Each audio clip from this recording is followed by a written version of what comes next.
Социалдык тармактарда Израиль-Хамас согушунан улам 729 менен башталган штрих-кодду Израилден чыккан жөөттөрдүн товарларына бойкот жарыялансын деген билдирүүлөр жарыяланып жатат. Билдирүүдө компаниялардын узун тизмесин көрүүгө болот. Бул товарлардын бардыгы Кыргызстанга Израилден келеби? Алардын коду чын эле 729 менен башталабы? Политклиника медиасы текшерип көрдү. Алгач бойкот деген эмне экендигин тактап алалы. Бойкот бул нааразычылык билдирүү максатында товарды сатып алуудан же башка иш-аракеттерге катышуудан баш тартуу болуп саналат. Кыргызстандагы бойкоттук тизменин сап башында дүкөндөрүбүздүн текчелеринде турган Coca-Cola, Fanta суусундуктары орун алган.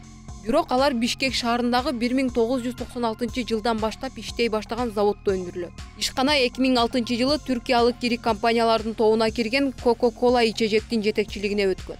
Компания Кыргызстанда 300дөн ашуун жаранды жумуш менен камсыз кылат. Бул суусундуктардын таңгагында Бельгия өлкөсүнө таандык 544 саны менен башталган штрих-код жазылган. Анткени өнүмдөрдү штрих-коддоо укугу товардык белгинин ээсине таандык. Андыктан кайсы өлкөдө чыгарылбасын, Coca-Cola'нын пластикалык шишелериндеги штрих-код 544 менен башталат. Ал эми Pepsi коңшу өлкө Казакстандан чыгарылып Кыргызстанга импорттолот. 487 бул Казакстандын товардык коду. Тизмеде Lays кытырактары дагы бар. Бирок алар дагы өлкөбүзгө Орусиядан импорттолуп келет. Далил катары таңгагындагы Орусияга таандык 469 штрих-кодун көрүүгө болот. Lays бир катар өлкөлөрдө заводдорун ачкан америкалык Frito-Lay компаниясына таандык. Орусиядагы заводу 1995 жылдан баштап ишмердүүлүгүн жүргүзүп келет. Товардын штрих-кодунда 762 саны көрсөтүлгөнүнө карабастан тизмедеги Oreo печеньелери дагы Орусияда өндүрүлөт. Анткени швейцариялык Oreo Mondelez International компаниясына таандык.